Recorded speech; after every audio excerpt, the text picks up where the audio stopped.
Segundo Reis, capítulo 4. Quem achou, diga graças a Deus. Está escrito assim: Eu, uma mulher das mulheres dos filhos dos profetas, clamou a Eliseu dizendo: Meu marido, teu servo, morreu, e tu sabes que o teu servo temia o Senhor. E veio o credor para levar os meus 2 filhos para serem servos. E Eliseu lhe disse: Que te hei de fazer? Declara-me tu o que tens em casa. Ela disse: A tua serva não tem nada em casa, senão uma botija de azeite. Então disse ele: Vai. Disse ele o quê? Em outras traduções está: Então disse ele: Agora vai. Pede vasos emprestados aos teus vizinhos, vasilhos vazios e não poucos. Então entra e fecha a porta sobre ti e os teus filhos, e deita azeite em todos aqueles vasos, de modo que os que estiverem cheios, na tradução no original está assim: e os que estiverem cheios, põe por detrás. Repita comigo: põe por detrás. Vai. Partiu, pois, dele e fechou a porta sobre si e os seus filhos. E eles lhe traziam as vasilhas e ela as... E sucedeu que, cheias que foram as vasilhas, disse ao seu filho: Traz mais ainda uma vasilha. Porém ele disse: Não há mais vasilha alguma. Então o azeite parou. Então veio ela e o fez saber ao homem de Deus. E disse ele: Vai, vende o azeite, paga a tua dívida, tu e os teus filhos, e vivei do resto. Se assente glorificando a Deus, por favor.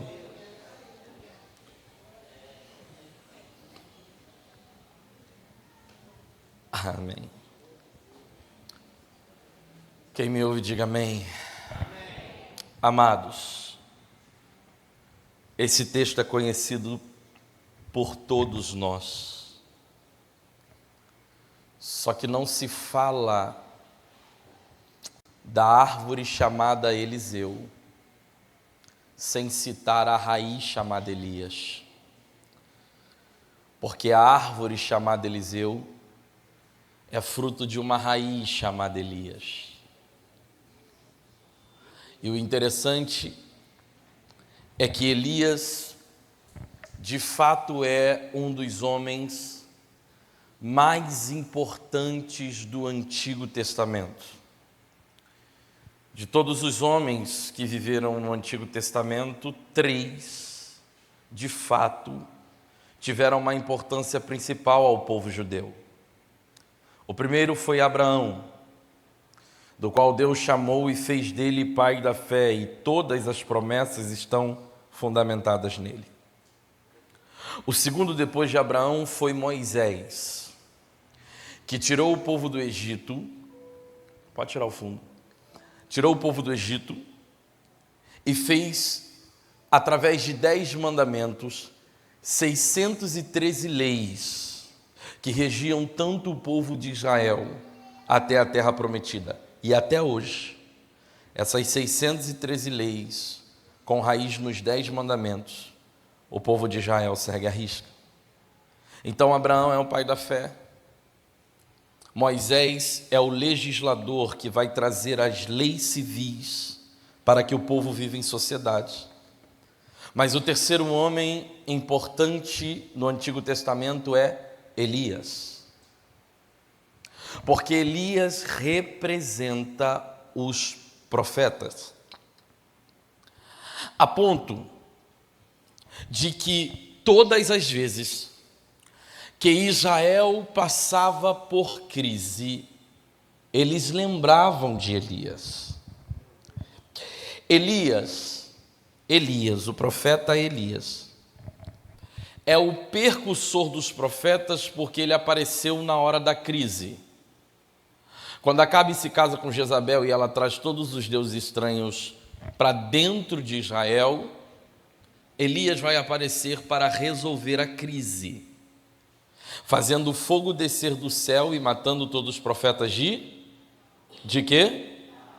Então, toda vez que Israel tinha uma crise política, eles tinham a esperança do Elias, que de fato havia uma promessa que este Elias havia de vir.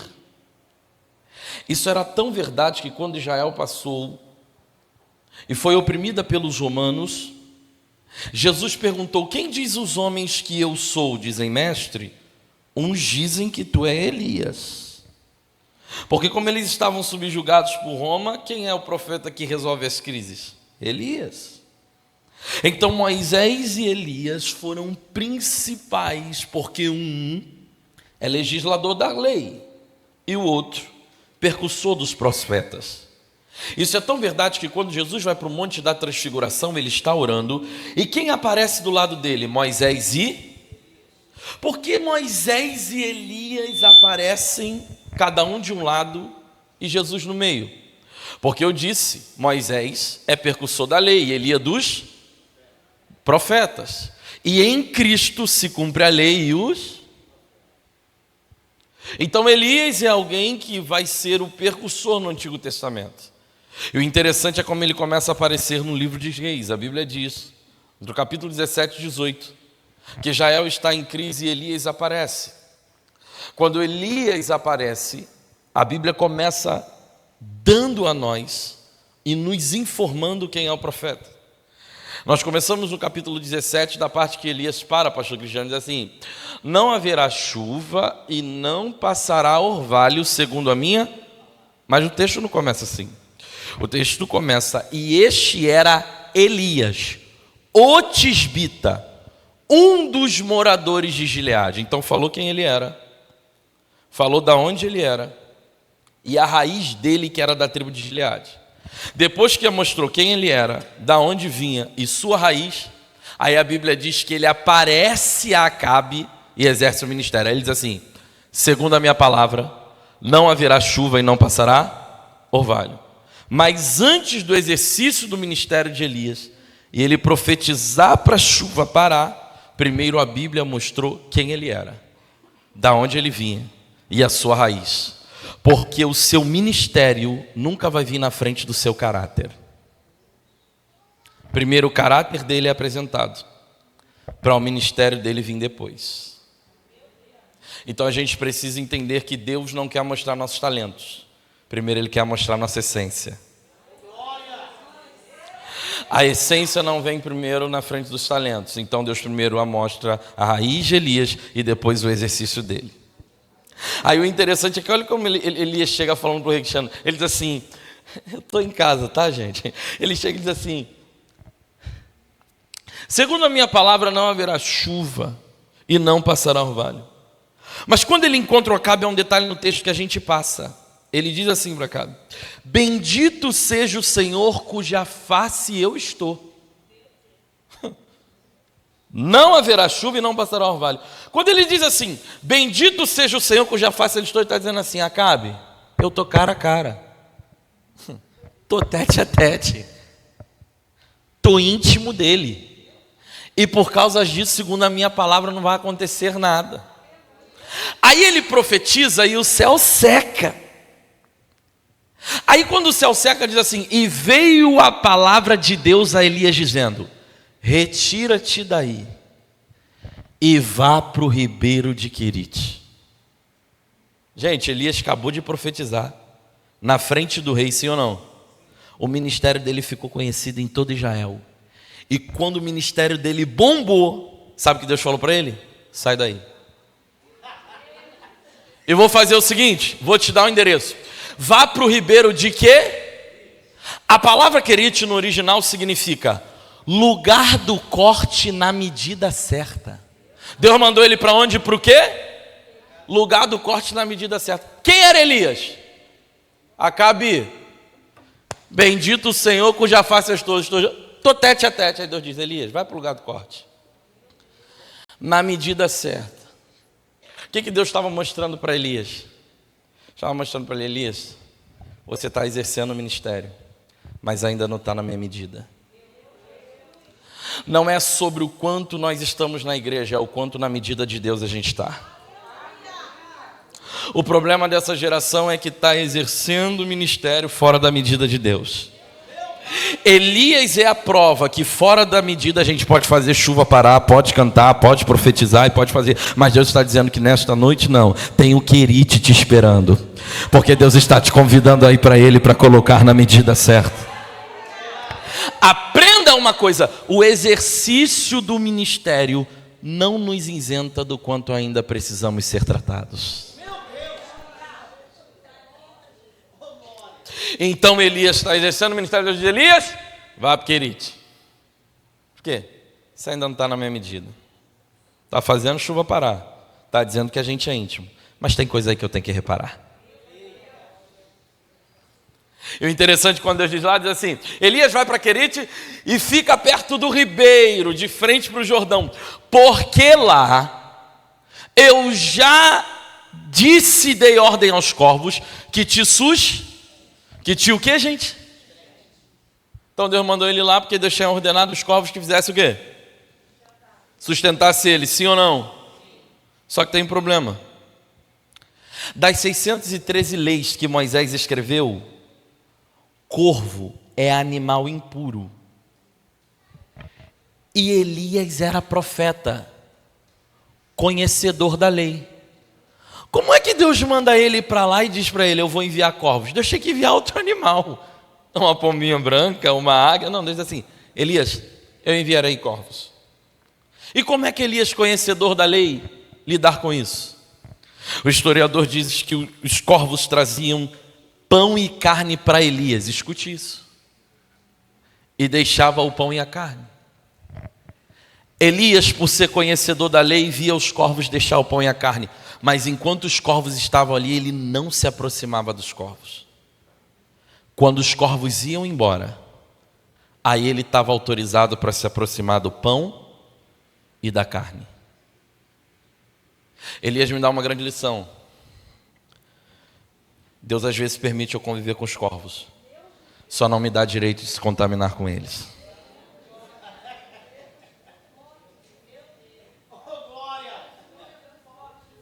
Olha para quem está perto de você e diga: conviva com os corvos, sem se contaminar com eles. Você vai conviver com gente fofoqueira, mas você não é fofoqueiro. Você vai conviver com gente mentiroso, mas você não é mentiroso. Você vai conviver com gente contaminada, mas você não é contaminado. Ei, jovem, você vai viver com jovens doidos da vida que está na fornicação, mas você é crente. Tem que esperar o casamento. Entenda, Deus me faz viver com os corvos, mas não me dá o direito de se contaminar com eles. Olha para quem está perto de você e diga assim: entenda os seus limites. Nem sempre convivência me dá direito. Elias passa por isso, eu vou correr porque o negócio é a mulher, e diz a Bíblia que ele sai dali, se apresenta a Acabe, chama os profetas de Baal, sim ou não? Ele clama, quando ele clama, a Bíblia diz que Deus responde com fogo. Jezabel ameaça Elias, Elias vai para a caverna e diz assim: meu ministério acabou, porque mataram todos os profetas, só sobrou eu. Deus quer? Só eu. Deus, Eli, ainda tem 7.000, rapaz. Faz o seguinte, você quer parar? Então tá bom. Pega o óleo e vai ungir a Eliseu, filho de Safate, que está tomando conta da 10ª junta, 2ª de boi, e ele será profeta no teu lugar, Elias. Elias vai ungir Eliseu. Eliseu vai aprendendo tudo com Elias, até o dia que Elias vai embora num redemoinho. E diz a Bíblia que quando ele vai e é levado ao céu, Eliseu vai começar o ministério no lugar de Elias. Quando Eliseu começa o ministério no lugar de Elias, ele também vai herdar tudo que era do profeta Elias. E sabe qual é interessante? É que ele também vai tomar conta da escola de profeta de Elias, que tinha aproximadamente 10.000 jovens em todo Israel. E diz a Bíblia que neste período em que ele está tomando conta dessa escola, ele está nesse período de começo ministerial, chega uma mulher. Olhe para cá e preste atenção. E diz o texto que chega uma mulher, que era a mulher de um dos filhos dos profetas, e ela para Eliseu e fala com ele. Ela diz: o meu marido, o servo, morreu, e tu sabes que ele tem Mial. Agora vem o credor tomar os meus 2. Quer conhecer uma pessoa? Passe a escutar o que ela diz, porque a Bíblia fala que a boca fala, o coração está. Quem era aquela mulher? Quando ela chega e fala assim: meu marido morreu, ele já tinha morrido, sim ou não? Estava no passado, sim ou não? Só que ela estava falando num tempo presente. Então quando ela diz assim, meu marido morreu, ela está dizendo para Eliseu, ele morreu, mas eu ainda lembro, e dói aqui, ele morreu, tem memória. Só que ela diz assim, agora vem o credor tomar os meus 2, tomar os meus 2. Então ela diz, ainda desse problema, o marido que morreu, está vindo agora, nesse tempo presente, o credor tomar os meus 2 filhos. Então quem é aquela mulher? Ela é resultado de um passado que ela ainda não esqueceu e de um presente que a atribulava. Então quem é ela? Resultado de um passado mal resolvido e de um presente conturbado. Porque muitas das vezes do processo nós somos resultados. E o interessante é que quando ela para e está falando para ele, meu marido morreu, lembro, passado, que ainda está nela, e agora está vindo o credor para acabar com tudo, a resposta dele que é interessante. Porque ela está falando do marido, ela está falando do credor, ela está falando do filho, aí ele fala assim, tá, mas me declara tu o que tens em casa. Ela está falando do marido, está falando do filho, está falando do credor, e ele diz, mas e você? Porque nos seus processos, Deus não quer saber das suas circunstâncias. Ele quer entender seu posicionamento. Então ela está dizendo, olha, e Deus está, tá, mas me fala você, como é que está se posicionando? O que você tem para a gente começar esse processo? O seu problema é que você erra, porque quando você está no processo, você faz igual a mulher, chega e apresenta a Deus todo mundo, filho, marido, credor, Senhor, toma essa casa, toma esse casamento, toma esse filho, toma esse problema, toma esse processo, e Deus está dizendo, tá, mas me declara tu. Senhor, vai tomando essa casa, vai tomando esse vizinho, eu não estou aguentando mais, ele tá, mas me declara tu. Porque mais que as suas circunstâncias, eu preciso entender o seu posicionamento. Aí ela para e olha para ela. Ela diz assim, tua serva não tem nada. Olha para ela. Senão uma botija de... Aí ele diz assim, agora vai. E toma vasos. Perceba que quando ela parou de olhar as circunstâncias, olhou para ela e se posicionou, ele disse, agora vamos começar. Agora vai lá. O agora vai de Deus não é quando você questiona das circunstâncias. O agora vai de Deus é quando você se posiciona nelas. Tem muita gente que Deus quer falar agora na sua vida desse problema. Agora vai, vamos resolver. Mas não dá tempo, porque você está com o marido, com o credor, com o filho, com os problemas, e só jogando na cara de Deus as circunstâncias. Só que hoje Ele está dizendo assim, esse processo muda, porque hoje eu quero entender de você o teu posicionamento. Pra gente, alguém está recebendo esta palavra aqui comigo? Alguém pode glorificar a Deus? Por isso, declara-me tu. Entenda, quando olhamos as circunstâncias, se perdemos no processo. Eu vou repetir, ela está falando do filho, está falando do credor, está falando de tudo, sim ou não? E do marido, mas ela em algum momento falou dela? Porque quando olhamos as circunstâncias demais, a gente se perde no processo. Só que Deus está dizendo assim, não, eu vou tirar as suas circunstâncias, quero te achar dentro do processo. Se posicionou? Agora vamos resolver o teu problema. Você recebe esta palavra? Olha para quem está perto de você e diga assim, para de olhar as circunstâncias. Diga, está doendo, diga, está doendo, diga, está difícil, mas Deus está dizendo, oi, se posiciona, declara-me tu que tens, para que a gente comece a resolver este problema para a glória de Deus. Aí ela diz assim, a tua serva não tem nada senão uma botija de azeite. Ele diz, vai e toma vasos emprestados, poucos, Poucos. Muitos. Ele diz assim, muitos, vai. Toma os vasos fechados e fecha a porta sobre ti e teus filhos. Até aí tudo bem. Mas no original ele vai falar para ela uma coisa estranha.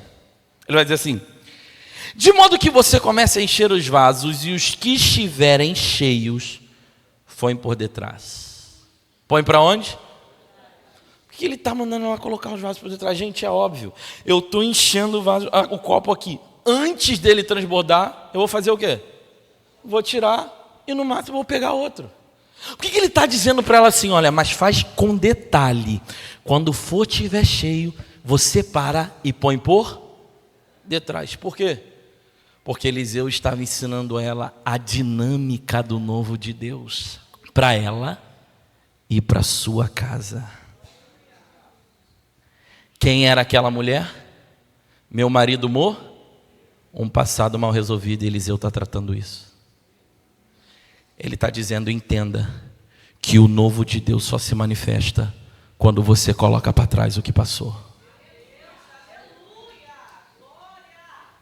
Difícil não é Deus trazer o novo para a nossa vida.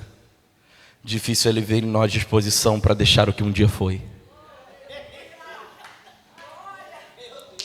Está percebendo? Ele vai bem no detalhe e fala para ela, tá aí ainda que o marido morreu, né? Mas entenda, o novo de Deus vai descer quando você esquecer o que passou. Difícil para Deus não é colocar um novo tempo no seu casamento. Difícil para Deus é você esquecer aquela traição. Difícil para Deus não é te dar um bom tempo agora com os filhos de azeite novo. Difícil é você esquecer para trás todo o sofrimento que te deu. Deus diz, tem gente aqui que já era para estar há muito tempo na frente, mas por não colocar para trás o que passou, vive no mesmo processo. Só que Deus hoje está te pegando pela mão. Ah, você não está entendendo, não está entendendo, está entendendo? Indo para dentro da tua casa e dizendo, eu vou resolver o teu passado mal resolvido hoje. Ah, olha para quem está perto de você e diga, Deus vai te visitar por dentro. Diga para ele, para ela, e aquilo que é mal resolvido vai passar. Por quê? Porque o novo de Deus vai se manifestar. O cristiano já pegou, a irmã também pegou e eu libero. O novo de Deus chegará na nossa vida. Só quem pode abrir a boca, glorifique a Deus. Vai chegar. Oh.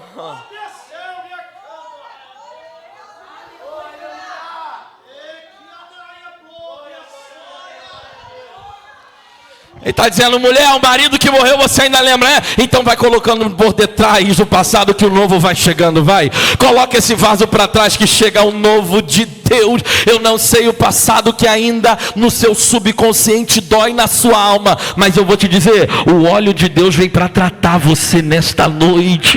Ah, não entendeu? A obra não vai ser só por fora, ela vai começar por dentro, curar por dentro e refletir por fora, porque a obra de Deus será completa na sua vida.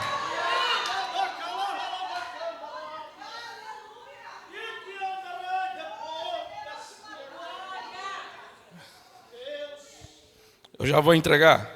Dá tempo ainda para ouvir, diga amém. Então perceba, Cristiano, que antes de Deus tratar o problema dela, que era a dívida, primeiro Deus estava tratando quem? Dela. Diga para quem está perto de você e diga assim, difícil para Deus não é resolver seu problema. Diga para ele, difícil para Deus é te resolver.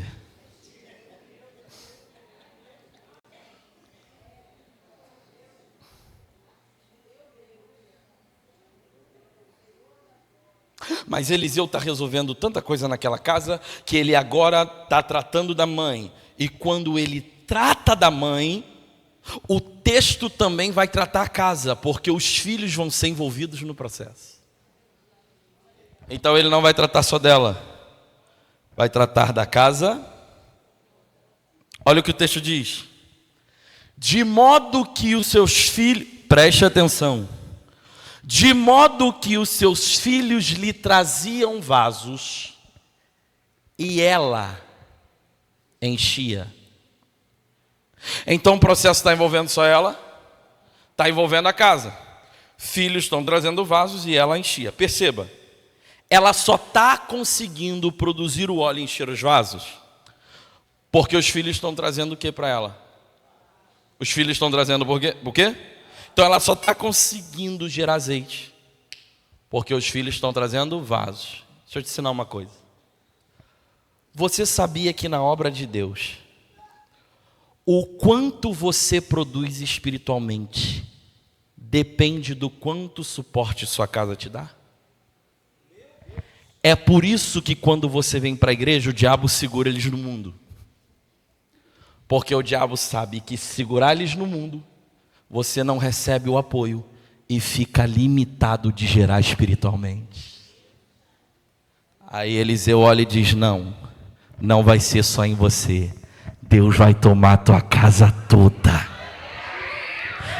De modo, eu estou todo arrepiado aqui, sentindo a presença de Deus. De modo que quando os filhos vinham trazer suporte, ela produzia. Deus está dizendo: Lucas, tem pessoas aqui cansadas espiritualmente, porque lutam a guerra e batalham sozinha. Mas libera uma palavra para eles hoje. E qual, Senhor? Ele me disse: o suporte que a tua casa não te dava, Deus está levantando para poder te dar. Ah, você não recebeu? Enquanto tu glorifica aqui, ele desamarra lá. Quem recebe? Enquanto você dá glória aqui, ele desamarra lá. Acabou o tempo de você ficar sozinha na obra. Agora Deus também envolve a tua casa, e o teu grito será: eu e a minha casa serviremos. Quem pode abrir a boca para adorar a Deus por isto?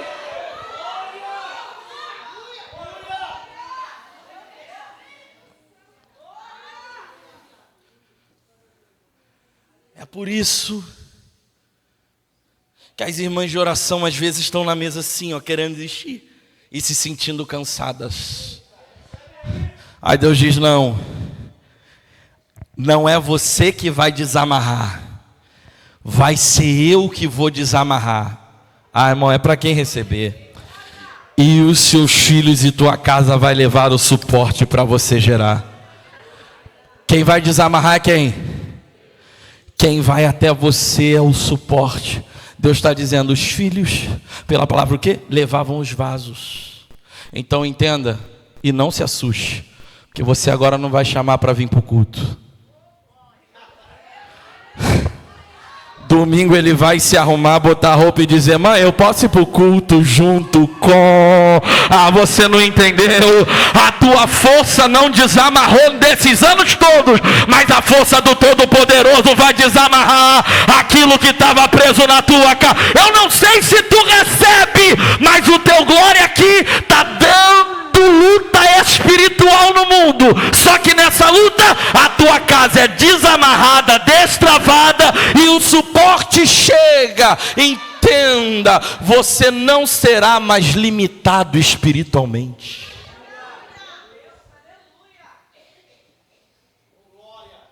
Quando a nossa casa está presa, a gente é limitado, não é, Cristiano? Você me contou teu testemunho ao processo.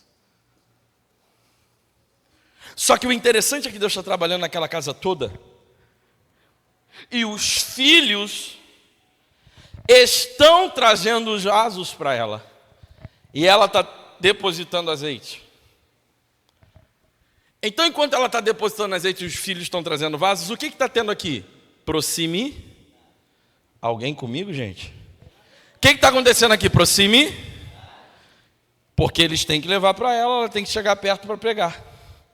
Proxime. Então o óleo tem esse poder: acabar com a divisão e com a distância.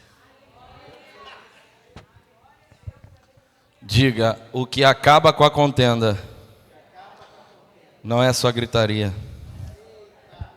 Agora o glória vai acabar. O que vai acabar com a contenda lá na tua casa não é a sua razão. O que vai acabar com a contenda na sua casa é o óleo. Porque o óleo tem o poder de tirar a divisão e a contenda e encurtar o que está distante. O óleo tem o poder, porque, ó, quão bom e quão suave é que os irmãos vivam em... E o que gera união? Óleo precioso. Então Deus está dizendo, depois que eu derramar o óleo lá, vai acabar essa briga, essa gritaria, essa contenda. Você não está recebendo e não está nesse culto, pode liberar o glória. Eu não sei como é que está teu diálogo com teu marido, você com a sua esposa, mas Deus está dizendo, o óleo vai botar tudo no lugar, o óleo vai colocar tudo junto, o óleo vai trazer as diferenças e vai jogar por terra, e o óleo vai aproximar quem está distante. Eu profetizo sobre a tua casa, não é dinheiro, não é carro, é óleo, e este óleo é que vai trazer. Se o filho está distante, você nunca terá um melhor amigo do que o teu filho.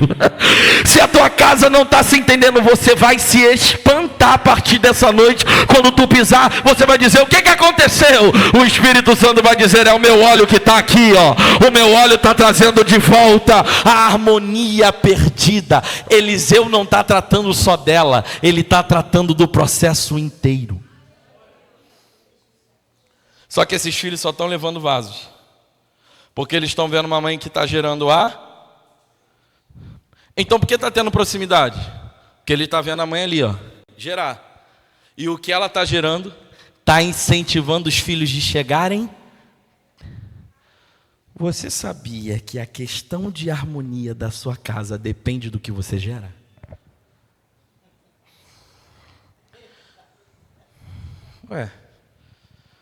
Tem a gente aqui voando da cadeira, agora acaba. A harmonia, a amizade da sua casa depende do que você gera. Então o que vai fazer a sua casa se aproximar e ter uma boa harmonia é o que ele está vendo você gerando. Aí em vez de amor gerar contenda, hoje eu não estou com paciência. Não vem falar comigo não. Vou chutar o balde, estou estressado. Aí depois ora e diz assim, Senhor, tira esse demônio da contenda aqui dentro. Eu digo, eu tirar a contenda, eu vou ter que tirar você. Porque a harmonia da minha casa não é só responsabilidade de Deus. A harmonia da minha casa é daquilo que de mim tem emanado. Aí Deus está dizendo, Lucas, tem gente aqui que está tão sem paciência, que um pouquinho na casa ele já reage. Aí Deus está dizendo, então hoje o óleo também vai te dar paciência. A irmã recebeu, eu vou pregar para ela. Até a paciência que estava faltando para você lidar, o óleo vai te entregar hoje paciência. Eu sei que tu gosta do fogo de vitória, mas o óleo veio trazer fruto. Você recebe? O quê? Longanimidade, temperança, domínio próprio. Só quem pode adorar a Deus por isso. A harmonia da minha casa é responsabilidade do que tenho gerado. Ela termina e eu fecho a Bíblia. Quando ela termina e eu fecho a Bíblia, o texto diz assim, então ela volta até Eliseu e faz saber tudo o que aconteceu. Aí para mim é estranho. É muito estranho. Porque ela vai a segunda vez, chega para Eliseu e diz assim, fiz tudo que você mandou. Tá aí. Aí Eliseu olha para ele e fala assim, tá, agora vai, vende, paga a dívida e vivei do resto. Cristiano, ele não podia falar tudo isso logo na primeira vez que ela encontrou ele? Da primeira vez ele podia falar, olha, faz o seguinte, vai, toma vasos emprestados, fecha a porta, derrama azeite sobre todos os teus filhos, depois vai, paga a dívida e vem do resto, pode ir, vai resolver. Não, ele vai até uma certa parte e diz, fecha a porta e vai. Depois ela tem que vou, numa coisa que ele poderia ter resolvido de uma vez, sim ou não? Mas por que ela tem que voltar? Quando ela volta a segunda vez, é algo muito interessante. Ela volta a segunda vez diferente da primeira que ela foi. Da primeira que ela foi, quem ela era? Uma mulher com passado, ela disse, olha, meu marido morreu, a dor está aqui, agora vem o credor, agora vem os filhos. E na segunda vez, ela só chegou e disse, obedeci. Quando ele não enxergou a mesma mulher, ele enxergou uma diferente da primeira que veio. Aí ele diz: resolver teu problema é fácil. Vai lá, vende, paga a dívida e vive do resto. Em outras palavras, ele estava dizendo: mulher, o problema nunca foi a dívida.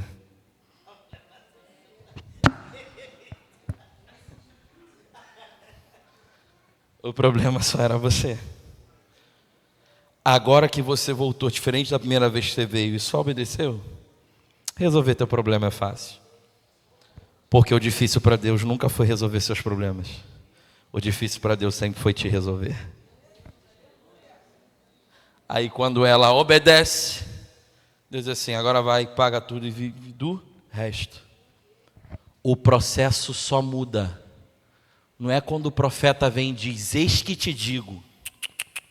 O processo muda quando Deus olha para ele e não enxerga a mesma pessoa.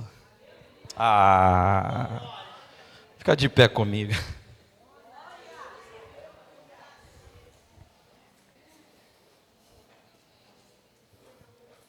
O que vai mudar seu processo não é só gritaria ou petição.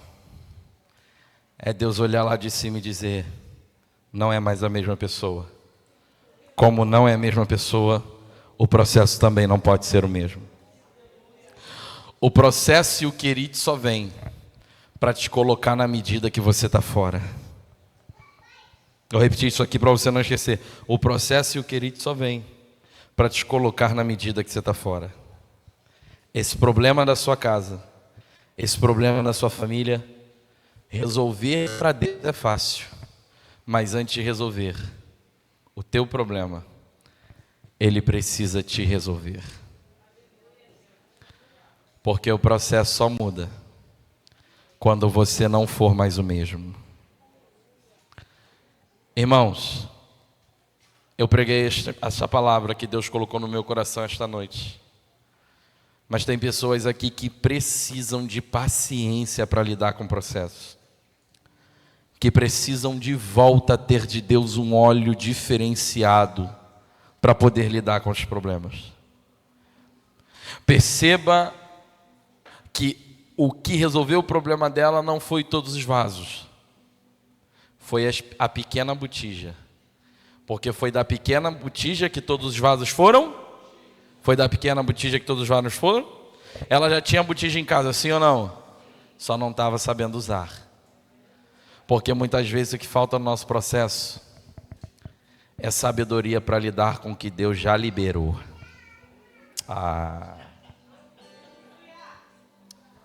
Já está lá. Não é nada, já está lá. A vitória já está lá, só que está numa pequena botija que você ainda não virou a chave. Aí quando o profeta virou a chave dela, da pequena botija, ela encheu tudo. Então já estava dentro da casa dela, ela que não estava tendo sabedoria para lidar. Deus está dizendo: até hoje, os pequenos detalhes que você não enxerga no processo, eu vou abrir os seus olhos para você enxergar. E irmão, recebe. E dos pequenos detalhes é que virá sabedoria para lidar com as coisas. Para a gente terminar, pega na mão dessa pessoa e diga: já está aí. Diga para duas aí, diga. Não, mas diga com fé, diga forte, diga: já está lá, já está lá. O quê? A sabedoria que te faltava, Deus vai te dar hoje. Porque da pequena botija é que a glória de Deus vai tratar das coisas grandes. Eu quero orar por você que está nesse processo, nesta casa, e diz: Senhor, é hoje, trata aqui dentro. Já veio a primeira, irmão. Já veio a primeira. Mais alguém? Já veio. Já veio a segunda. Sai e vem para cá. Pode ir, meu filho. Vamos embora. Vamos.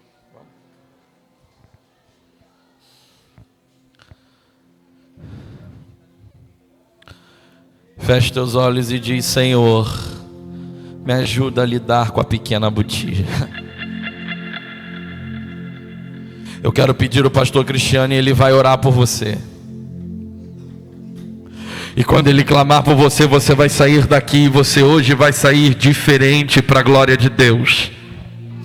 Talvez você saiu da sua casa, deixou o problema lá, é o credor, é as coisas presentes, é as coisas passadas que ainda dói, mas Deus está dizendo, isso acaba hoje.